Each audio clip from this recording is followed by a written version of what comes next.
They say planes aren't afraid of the rain. But people fear anything that starts with silence and ends with damp tracks on concrete. This call came to me in the middle of the night. I hadn't worn the badge in years, but some calls don't ask if you're retired. They just come, and the next thing you know, you're standing by the door in the same old coat, with the same old notepad, thinking the same old thought, again. This time, the place was strange, even for me. An old airport that hadn't seen a flight in decades. Back in the 60s, it welcomed diplomats, tycoons, celebrities. Now, rusting planes, cracked tarmac, and wind that sounds like a dead city sighing. I arrived before dawn. Rain hammered the hood like it was trying to wash away whatever was about to happen. I replayed what I was told over the phone. They found something in Hangar A3. The cleanup crew. But it's better if you see it yourself. And so here I am, standing at the entrance.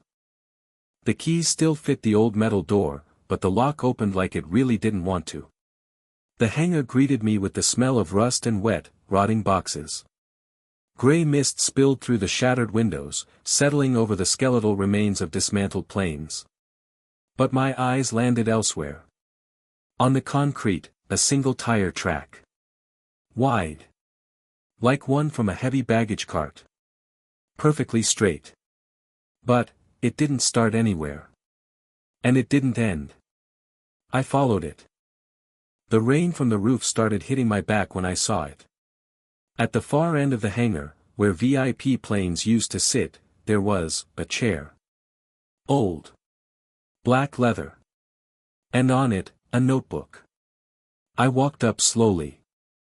Touched it, damp, but the pages were intact. Neat, careful handwriting. The first sentence. Flight 173 never landed. But I saw them get off. I read it 3 times. And instantly remembered, that flight was part of a case I worked in 1997. A plane that vanished from radar 11 minutes before landing. No wreckage. No signal. All 38 passengers, missing. But what came next was even stranger. Page after page, descriptions. Of how they appear. At night. Silently. And how, at some moment, they all board again, a plane that no longer exists. I turned my head, and for the first time, felt I wasn't alone. A scrape. Metal against concrete. I spun around, nothing. But the notebook was no longer on the chair. It now lay, under the wheel of that same cart, which had somehow moved closer to the exit than it was a few minutes ago. And in the air, the sharp scent of jet fuel that hadn't belonged here for years. I took a few steps, stopped, and wrote one word in my old notebook. It's begun. Because I knew, this wasn't just another mystery. This was a repeat. And as always, when the truth comes back, it arrives without warning, in the rain, and on a single wheel. The rain didn't stop. As if the sky knew more than we did, and was leaking the truth, drop by drop. After I found the notebook and the mysterious cart, I left the hangar. But I couldn't drive away. I just sat in the car, wiping the foggy windshield, rereading the line. Flight 173 never landed. But I saw them get off. I couldn't get it out of my head. It felt like something between a confession and a warning. I knew I had to go back to the 1997 case. And I knew exactly where to go. The old library downtown, one of the last places with microfilm newspaper archives. There was an article, back in October '97, that I half remembered, not all of it, but enough to know, it vanished after the first print. Inside, the air smelled of old paper and damp walls. While the rain battered the windows, I rolled through the film, and found what I was looking for. Phantom Flight 173, why a plane with 38 passengers vanished 11 minutes before landing. Chicago Tribune, October 3, 1997. The article mentioned that one of the passengers, a young woman, a student, had left her parents a plane ticket with a handwritten note. I'm flying to a place where time stops. I'd only heard that phrase once before. From another woman. 8 years later. A case we filed away as a mental breakdown. I left the library just as dusk settled in. And then I saw her. She stood near my car. Thin, black jacket, hood up. Face half hidden. But the eyes, they looked just like the ones in the photo from that article. "You're Harry?" she asked.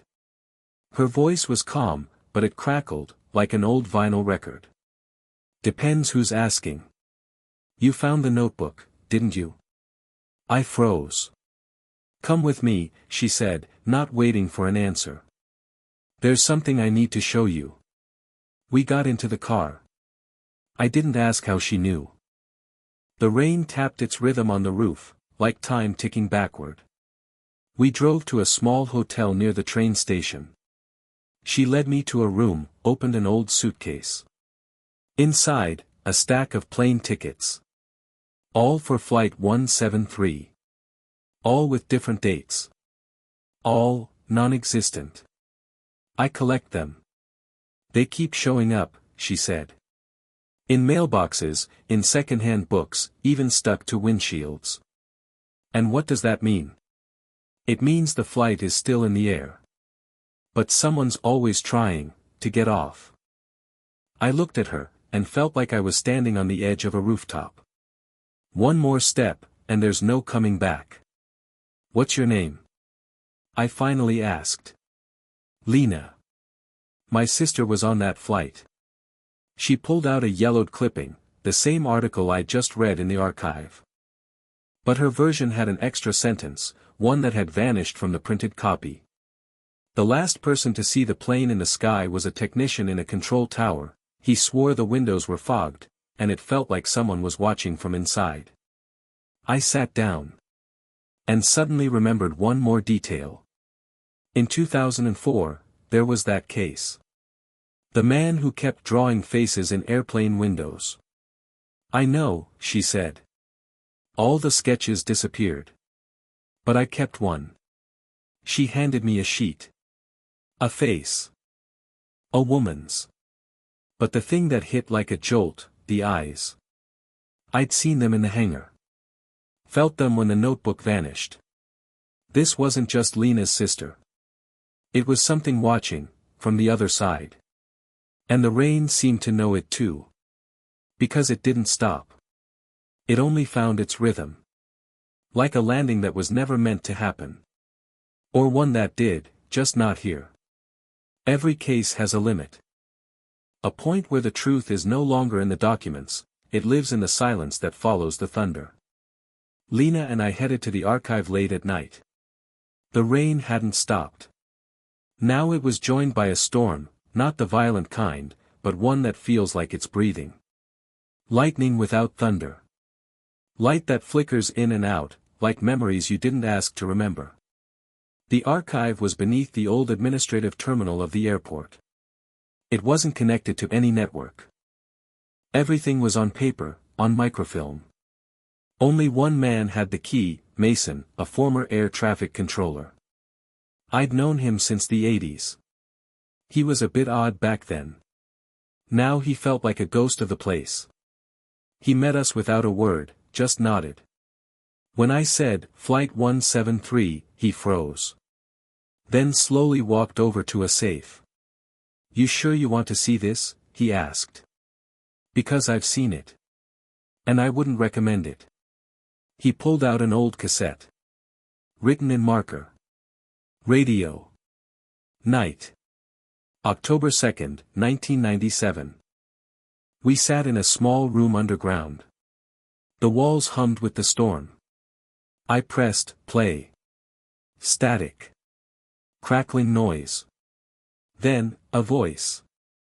"This is Flight 173. Requesting landing." Repeat, Flight 173. "We can't see the runway.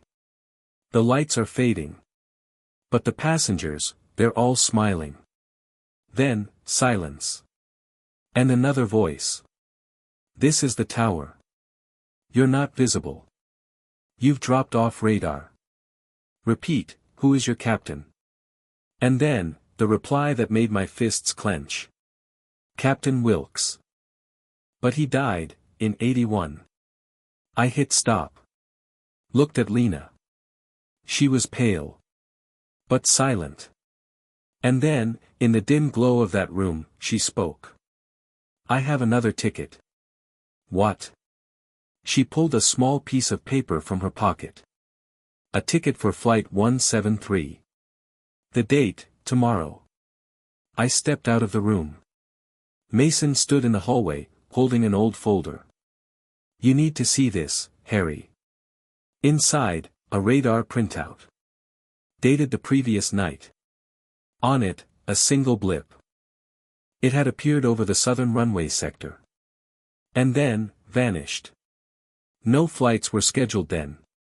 But it was there. You recorded it? Mason nodded. Turned on a monitor. And then we heard it. A signal. Single. Steady. With the code, 173. Then, another transmission. Not from aviation channels. But from the so-called dead frequency, one and used for over 30 years. Landing approved. Harry. Come back. A cold ripple slid down my spine. Lena looked at me, not for permission, not seeking answers. She already knew what to do. The next day, I returned to the airport. Alone this time. The rain still fell, but softer now.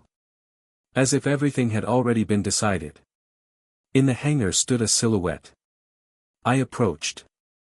It was the cart. On it, a pilot's cap. And next to it, Captain Wilkes. I couldn't believe my eyes. I'd seen his photo in the file. He'd died in 1981, in a crash off the coast. But there he was. Standing. Smiling.